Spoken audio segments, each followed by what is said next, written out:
It is week 7 of fantasy football.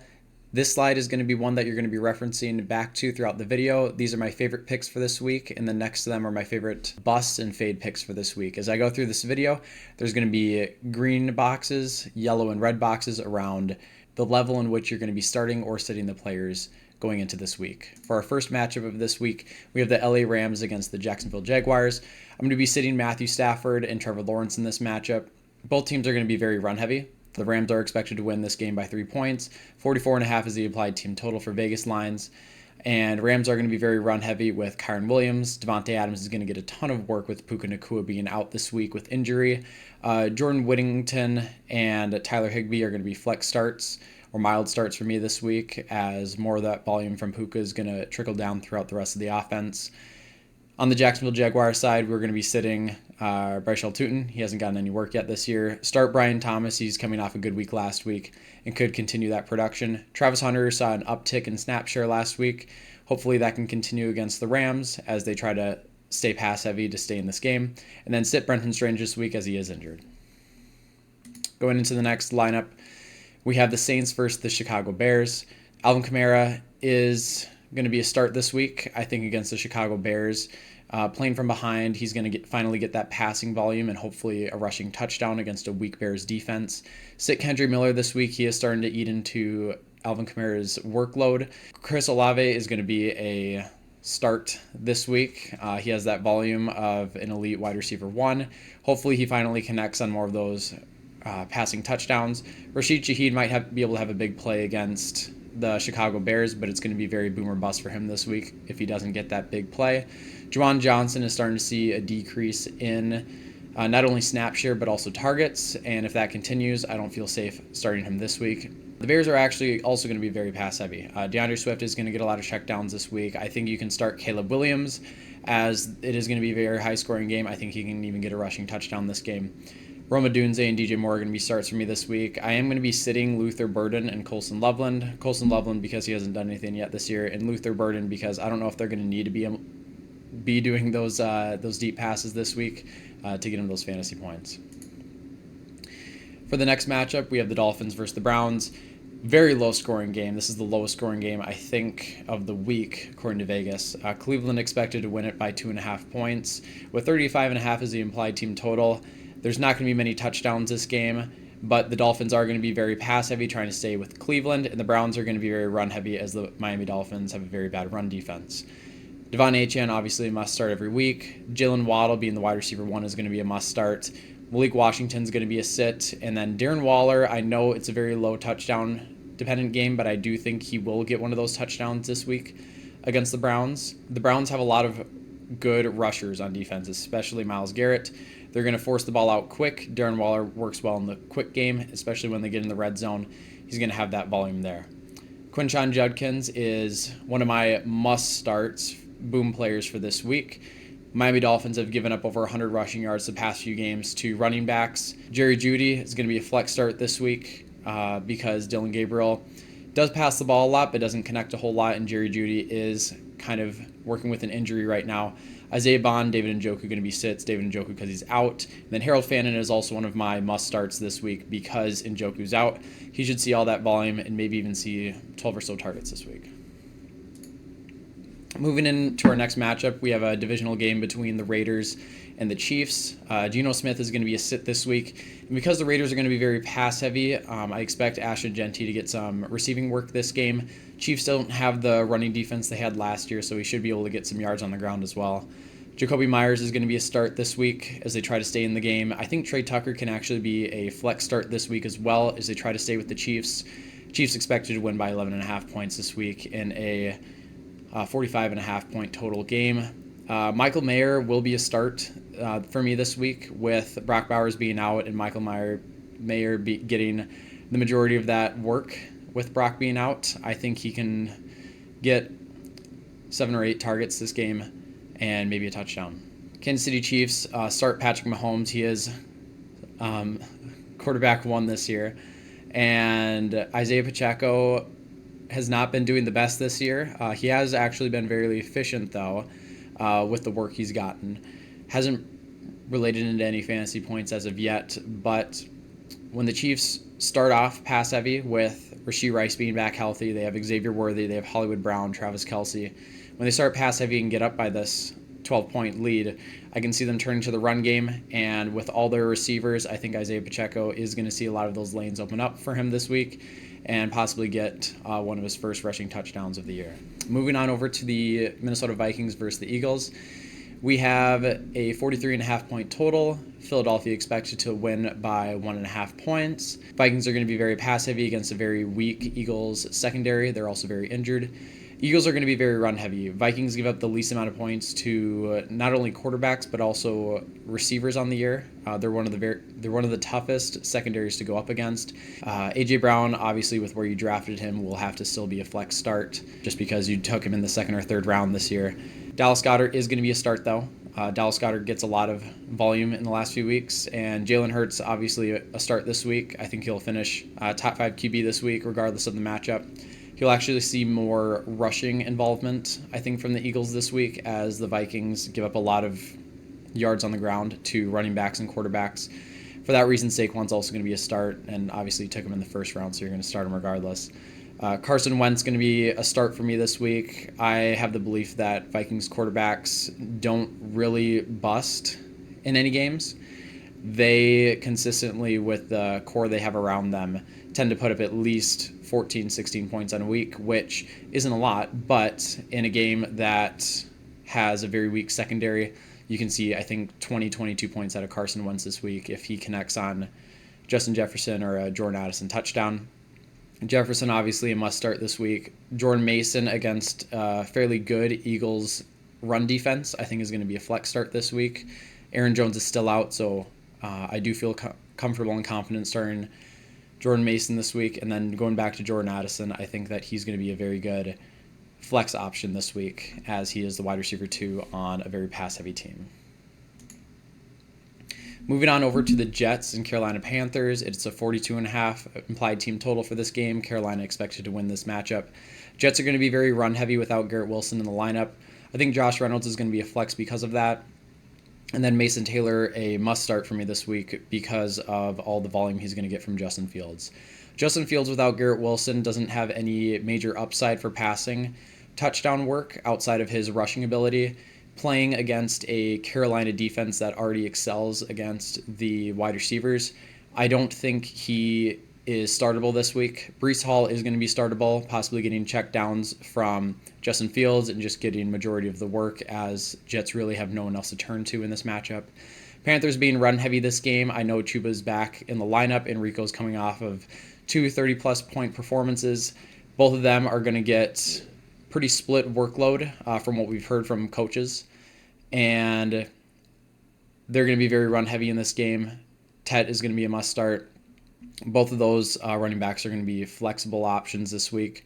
One or both of them might get touchdowns as this is going to be a close game, and then sit the tight ends and other wide receivers besides Tet in this matchup, and then sit Bryce Young because he does play against a Jets defense which will probably intercept him once or twice in this game. Moving on over to the Patriots and Titans. Drake May is going to be a must-start. New England expected to win by 7 points in a fairly low-scoring game. 42.5 is the implied team total. The Patriots are going to be very slow and controlled this game. No reason to really rush the Titans on anything as they haven't won a whole lot of games this year. Titans are going to be very pass-heavy again, trying to stay in game with the Patriots. Patriots have a very good run defense. They held James Cook 2 weeks back to less than 5 fantasy points. So sit Pollard this week, but because Tyjae Spears is a better receiving back, I think he actually has some flex upside this week as they try to pass and stay in this game. Ellick is going to be a must start this week as Calvin Ridley is out of this game due to injury. Von Jefferson is going to be a sit, and then Chig has some mild start upside with possibly getting some more volume, but sit Cam Ward, sit both running backs for the Patriots. I think Trevion could have a good game this week. If I was a coach, knowing that I'm going to be winning this game this week, I would see what Trevion can do once you're up, but we've seen them continue to start Ramondre even though he continues to fumble the ball, so we'll see what happens there. I'm going to sit him, though, just because we haven't seen his breakout game yet. Stephon Diggs is going to be a must-start this week. Kayshon Boutte has some upside as well. And then Hunter Henry is always a good safety blanket for Drake May, especially in a game where They're going to be very slow and controlled. Those easy dump off passes to Hunter Henry can see 6 catches, 40 yards, easy 10 points for him. Moving on over to the Broncos and Giants, I think this is going to be a very exciting, low-scoring game. So the Broncos are playing against a very weak defense in the New York Giants. Most of the Giants games that they've played in this year have been shootouts. And Broncos coming off a game with very disappointing performances from their entire lineup. I think every player has a bounce-back week this week. Bo Nix being a must-start. J.K. Dobbins, I think, can get 100 rushing yards again this week. Cortland Sutton, coming off a dud week, is going to be able to put up some big numbers this week. Troy Franklin's going to be a sit, and Evan Ingram is going to be a must-start as well this week, as he is the number 2 option in the passing game. Broncos expected to win by 7 through their mixed attack is going to make the Giants very pass-heavy, but because the Broncos are very good in their secondary and the best wide receiver for the Giants for this week is Wan'Dale Robinson, I think they're going to have to be forced to try to run through this Broncos defense. And between Scatterbo and Tyrone Tracy coming back from that injury still, I don't see Jackson Dart being a must start or even startable this week because of the low passing upside. Rushing wise, they're going to force everything through the middle, going to run down that clock, and it's going to be a very quick game, I think, with no out of bounds calls. Theo Johnson, mild start this week. He could get some receiving work. Wan'Dale Robinson being the wide receiver 1 is still considered as a start, even though he's going to be covered by Pat Surtain, and I don't see Wan'Dale being a true wide receiver 1. Little Jordan Humphrey, one of the coolest names in football, is going to be a sit this week, but he's listed as the next up wide receiver. And then Cam Scatterbo, I think, could get, he's projected 15 points, so I can see that from him this week as they don't really have many other options besides to run the ball against a very good secondary for the Broncos. Our next matchup is going to be the Colts versus the Chargers. This is going to be a very high-scoring game. It's going to be a shootout, lots of passing. Colts, you're going to be starting Daniel Jones, Jonathan Taylor, Michael Pittman, and Tyler Warren. Those are going to be the focal points of this offense for this game. Josh Downs is going to be out, so that's going to elevate Michael Pittman's target share. And the Chargers are going to be very pass-heavy. I know Kamani Vidal had a very good game last week. The caveat to that is he played the Miami Dolphins, and they give up yards to everybody. I talked about Quinshon Judkins having a good week this week. Kamani had his last week. He's going against a better Colts defense. Depending on how your lineups look, he could be a flex start. But I think they're going to have to turn to passing the ball a lot more than trying to run it with a guy that might even get some split work with Hassan Haskins. Now, if Hassan Haskins is limited or is going to be out for this game because of a chest injury, then Kamani is going to be elevated to a flex start. You're going to be starting Justin Herbert, Lad, Keenan, and QJ this week, as they're going to be getting a ton of passing work. Justin Herbert might pass for over 45 attempts this week and get 3 passing touchdowns. And I think all of those receivers could get above 15 fantasy points this week. Going on to the Packers and Cardinals, this is going to be a decent matchup. 44.5 is the implied team total. Green Bay expected to win by 7 points. Green Bay Packers are going to be very run-heavy once they get up in this game with Josh Jacobs. Matthew Golden and Romeo Doubs are going to be the must-start wide receivers for the Packers. Matthew Golden starting to break out. He had 13 points last week. Romeo Doubs always been consistent. Dontavian Wicks is going to be a sit. Christian Watson is going to be back this week. I think that's going to actually open up the field a lot more for Matthew Golden, as Christian Watson might be the deep threat now. Tucker Kraft, obviously going to be a must-start. He's a very good tight end. And although there's a lot of mouths to feed in this offense, Tucker Kraft is Jordan Love's favorite safety blanket for this team. Moving over to the Cardinals, sit Kyler Murray this week with Battlefield 6 coming out. I don't know if he's going to be able to perform to his highest level. Michael Carter is going to be a flex start this week. Marvin Harrison coming off of a concussion. He is going to be healthy for this game, but with Kyler being iffy in that connection, I'm going to have Marv also as a flex start. Michael Wilson going to be a sit this week, and Trey McBride's pretty much the only person I feel comfortable starting on the Cardinals this week. Going back to the running backs, I think Michael Carter is going to lead this backfield with Emari Demercado out. I know Bam Knight had the rushing touchdown last week, but Michael Carter having the flex upside or mild start upside just because they have to run the ball at least a little bit. So, Cowboys versus Washington. It's projected to be the highest scoring game of the week at 54.5 implied team total. I actually think the next game we're going to talk about, the Lions and the Bucs, are going to outscore this matchup, only because Washington just came out today saying that Deebo Samuel is going to be out alongside Terry McLaurin for this matchup.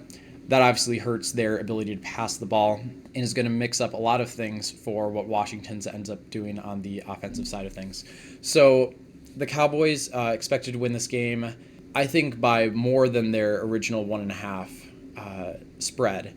Dak's going to be a must-start in this game now that you have CD back. He's been a top 5 quarterback, and I think he's actually number 2 on the year right now without CD Lamb. And with CD back, I think that's just one more passing touchdown he gets per game. I think he's going to have 30 fantasy points this week. And Javonte Williams receiving a lot of the upside with CD being back with spreading the field. I think he's going to be able to get some more checkdowns and some more open lanes to run. CD Lamb obviously must start. George Pickens, I think, is still fringe wide receiver 1 upside against a fairly weak Washington secondary. And with CD back, he's getting the second best corner on him instead of the best that he's been seeing. And he still had 2 30-point games without CD. So still start Pickens, sit Turpin, and then obviously start Jake Ferguson. He's tight end 1 on the year. I don't see that changing, at least for the foreseeable future. Jaden Daniels is going to be a must start without his wide receivers. I think the Cowboys defense is still bad enough to allow Jaden Daniels to run the ball, and he has that rushing upside every single game. He might be forced to try to run in for a touchdown this game. Bill is going to be a very big start for me this week. I'd love that, have him in some matchups. He is going to be leaned on the most outside of Zach Ertz this week. Jeremy McNichols, I don't think is going to be startable anywhere anytime soon. Luke McCaffrey. I was between Luke McCaffrey and Chris Moore, I think, for the wide receivers on the Washington side for this matchup. Luke McCaffrey did have 10 points on 1 catch last week with a 33-yard reception touchdown. Chris Moore did see the 5 targets, though, and I think Chris Moore, being the veteran, is going to be more leaned on in this offense, along with Zach Ertz. Zach Ertz can easily get 16, 20 fantasy points this week. He's just going to get peppered with targets. Jane Daniels, he's going to be that safety blanket for him, and then Bill, I think, is just going to punch it in for the touchdown at the end. So that is the Cowboys in Washington. Now going over to the Falcons and San Francisco 49ers. 47.5 implied team total. I think this is going to be another shootout. Mac Jones being the quarterback instead of Brock Purdy for this matchup. Christian McCaffrey, RB1 for the year. Bijan Robinson might beat him out for that if he continues these 30-point performances. But it's going to be a very fun RB matchup this week between Bijan and CMC. Tyler Algier is going to be a flexible or mild start running back in this matchup because of his high floor and ability to get some rushing touchdowns. Kendrick Bourne is actually a wide receiver, not a running back. It says running back right now, but he's a wide receiver. He does have some mild start upside with Ricky Pearsall being out. Juwan Jennings still having some injuries. I know he played through them last week and had a very poor performance. I'm going to be sitting Juwan Jennings because of that this week. George Kittle back in the lineup, expected to not be limited. Fire him up in all your lineups. Projected 13 fantasy points right now in Sleeper. I don't know what the Vegas projections are for him, but I can see him having a good game this week between him and McCaffrey, Kittle being probably the second option in the offense. And then obviously starting Drake London. He had 30 points in one half last week. Didn't do anything in the second half, but I'll take 30 points in a week anytime. But that's that matchup. And then going over to the Lions and Buccaneers. Vegas doesn't have them as the highest implied team total, but because of what we talked about with Commanders, I do think that this is going to be the highest scoring game of the week. Might even see 65 points implied team total. Detroit expected to win by 5.5. Actually might be closer than that. I think the Bucs could still win this game even with Igbuka being out of this matchup as of now. But it's going to be a shootout, high-scoring game of the week. Jared Goff and Baker both going to be starts, as they're going to be leading these high-scoring offenses, getting a lot of touchdowns. Bucky's still out. Start Rashad White. Mike Evans is back in your lineups this week. With Ibuka missing this game, I think Cade Otton is going to get the rest of that receiving work, and he's going to be a must-start for me this week. Similar to last year when Mike Evans and Chris Godwin went out and Cade Otton had those good weeks, I think we're going to see a similar thing happen, at least for this week. Jahmyr Gibbs is going to be a must-start every week. Amon-Ra every week. Laporta every week. Jameson Williams, I think, is a flex start. He had his big week last week with around 18 points. David Montgomery, I think if the Lions are able to pull ahead, it's going to be a very run-heavy game for the Lions. Try to keep Jahmyr healthy, and David Montgomery will get his work. If not, and it becomes a close game, David Montgomery might not see the field as much, in which case he's still that flex start instead of must start. But I'm very excited to watch this game this week. Moving on to the final game of Week 7, we have the Texans versus the Seahawks. Seahawks expected to win this game by 3 points. Both teams are going to be very pass-heavy. There's not a whole lot happening for this offense outside of their wide receiver ones, Nico Collins and JSN.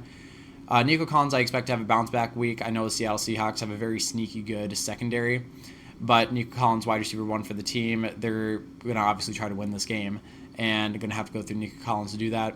The Seahawks have a very mid running back fantasy duo right now. Kenneth Walker is actually Renee. One of them could have a good week. One of them could have a bad week. I think Kenneth Walker is always going to be the favorite for those two running backs.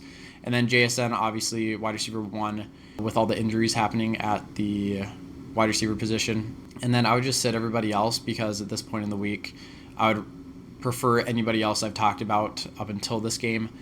That is my Week 7 matchups. If you enjoyed this video, please subscribe and follow the channel. I'll be posting these videos every single week and try to keep you guys updated on who you should be starting and sitting for your lineups. Thank you.